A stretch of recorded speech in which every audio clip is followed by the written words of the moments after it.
Thursday, 16 October 2025. Welcome to another episode, another day, another data breach. My name is Marvin Chisho. Join me today as I take you through the headlines in terms of what is making noise in the cyberspace. According to Dark Reading, imagine you wake up to such a headline: F1 big IP environment breached by nation state actors. One would ask, what is F5? F5 Incorporation is an American technology company specializing in application security. Yes, right, you got it right. Application security. Also, they do multi-cloud management, online fraud prevention, and they make sure that all the issues to do with application delivery networks and application availability and their performance are up to par. This is an organization that recorded about $2.82 billion worth of revenue, and they also have got almost total assets of 5.61 billion. And one would ask, what actually happened that maybe caused the exfiltration of the big IP environment of F5? This is, according to this news article, this is a highly sophisticated nation-state attack with long-term undetected access. This means the actors had access to this environment, and the security teams at F5 did not manage to detect anything. And the theft included the source code and vulnerability data along the supply chain, and there is huge impact, which has got the potential of developing more 0 days exploits to come. There is imminent threat to governments and all the customers that use big F5's big IP. One would ask, what is F5 big IP? The big IP for F5 is not just an application. This is a whole set of family products that form the backbone of many large organizations, online infrastructure. Think of the traffic director and security guard for a company's entire web presence. Some of this infrastructure is the infrastructure that they use for load balancing, that is to distributing incoming internet traffic across multiple servers. Some of the infrastructure they deal with application security, which acts as web application firewalls that filter malicious web traffic before it reaches. And some of the infrastructure is to do with access management, which they use to control who accesses specific applications and data at a single point. Some of the infrastructure is used for traffic encryption. This is messaging certificates that encrypt the data between the users and the servers. So imagine all that information wakes up in the hands of state nation actors. That means all the source codes, the engineering data, the technical specifications, the information about the existing vulnerabilities, it ends up in the hands of the threat actors. And the implications you can imagine. One can decide to weaponize those exploits. They could be massive supply chain effects. There's also a broader digital effects in the ecosystem. There's going to be loss of trust in with critical products. The other nations might end up taking advantage of that information and use it probably to enhance their business or to act against F5.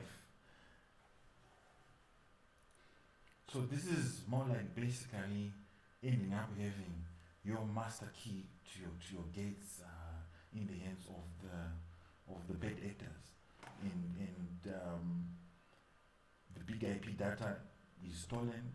Then that means the keys to the gates are stolen, and tomorrow you might wake up fighting 0 days vulnerabilities that you never knew also existed. And so the key lessons from the A5 incident here is organizations need to patch immediately. Organizations need to understand their supply chain risks, and there is need to bring up the issue of zero trust. Assume a breach is already there and always harden your systems.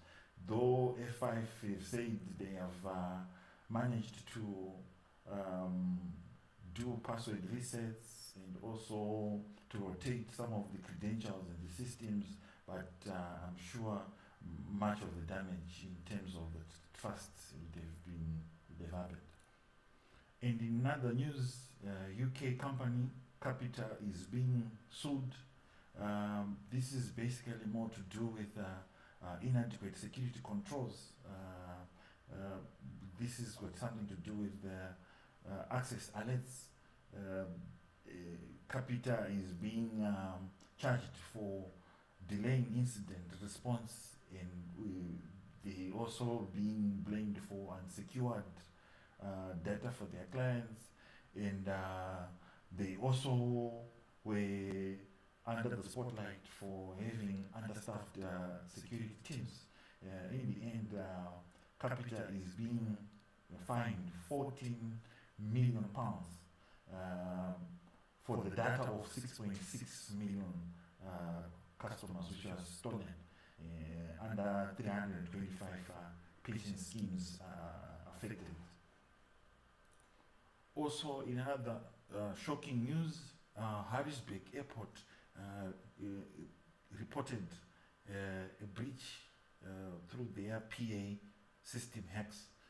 It is believed, according to this article, it is believed someone got unauthorized access to Harrisburg Airport networks and played an audio clip which said Netanyahu, Trump, and the whole airport was in confusion. Imagine if this hacker had announced that there is a bomb or there is fire and would force an unplanned evacuation process at the airport. Imagine the damage that could have been caused in terms of airlines cancelling their flights, and also the stampede from the customers running from the airports. These are some of the potential threats that could happen if someone hacks a public announcement system, like the case that happened at Harrisburg Airport, where we see an unauthorized access to critical operation systems, likely any cloud system. Public disruption can happen, fear among travelers can happen, and the list might go on. At Harrisburg Airport, there was disrupted airport operations. Many of the passengers were confused, and this raises concerns around critical infrastructure and security. And in other news, Ortho RI patients are being invited to join the 2.9 million settlement after the breach that happened at Ortho RI. There was a compromise of protected patients' health information, PHI and PII, and now they are being sued for 2.9 million, and all the patients that had their data leaked, they are also being invited to come and have their settlements. The UK has just dropped its biggest cyber report of the year, and the message is loud. Cyber attacks are skyrocketing, up by 50% from last year. Hackers are now using AI to supercharge their attacks. They are now incorporating smarter phishing attempts, and they are now having faster exploits. And these exploits, sometimes they are harder to stop. There are even major takedowns, like the Logbit ransomware is back. with few faces and more victims. So the UK's National Cyber Security Centre (NCSC) says it is longer than an IT issue. It's now a leadership issue. CEOs and boards must treat cyber as part of the business survival. In the reports, there is shocking evidence that of the critical attacks that were recorded last year, around about 80 attacks. This year, they've risen up to about 200, and these are some of the threats that can even damage human life. In the report, there are several findings in there. The major one that sticks out in the report is the escalation of global cyber threats. The report highlights nation states like China, Russia, and Iran, which continue to be the most capable and aggressive actors. And the report also highlights that China is a massive China developing massive global botnets like Flux, Typhoon, and targeting critical systems globally. Also, Russia is being labeled in the report as is a nation state which is in there for disinformation and espionage tied to geographical warfare. And Iran is flagged in the report as expanding cyber operations for revenue and disruption. But mainly, what is highlighted in the report is the 50% increase year to year. And ransomware is still the most immediate threat. It remains the top cyber risk for the UK. Attacks like Mark Spencer and COPE, which were recorded in the previous month, they symbolize real-world disruptions. And also the Jaguar Land Rover and Range Rover JLR, where all the plants were affected, and it actually halted production of vehicles for a very long time. The report highlights the takedown of Lockbit in the 2024 is a temporary measure, and now ransomware groups they are now diversifying. Criminals in the sector are targeting whoever can pay or cause maximum damage. The report also highlights artificial intelligence as a game changer. It also highlights that threat actors now use AI to enhance traditional attacks. AI-assisted phishing attempts, reconnaissance and exploit development. There's also AI-assisted vulnerability research and exploit development. The NCSC warns that AI will define cyber resilience through 2027 and beyond. There was also a report after then by BBC, which says the businesses are warned that what are you going to do if you wake up and all your computer systems are down? What are you going to do when you cannot switch on that computer laptop? The NCSC is advising businesses that if you don't have your contingency plan in place, at least have that contingency plan printed and filed somewhere. In case you wake up one day and there is none of your computer systems that you can have access to, at least the organizations can have a point of reference where they start from. Taking from what happened with Mark Spencer and JLR, where in the history of their businesses, they woke up and they could not have access to their systems. And there's also huge arguments that the hard copy printed documents might not bring the businesses back to speed in terms of manufacturing a vehicle, or if it is possible, the rate at which they might produce the vehicles is not as comparable as what it would have been if it had been stored in the computer systems. But I think the NCSC is coming from a privileged point of view where they deal with many of these issues on a daily basis, and their evidence is also showing that of the companies that suffered breaches, the ones that had a resilience plan in place are the ones that at least brought back the services in time without too much disruption. So to wrap up on the NCSC report, it shows that there is really need for critical infrastructure resilience, and there's also need for cyber education and talent in innovation. It also highlights the degree courses and the 13 universities rated as gold standard, and it also highlights the cyber 2025 gathered that the 3,000 experts from 36 countries showcasing resilience and innovation.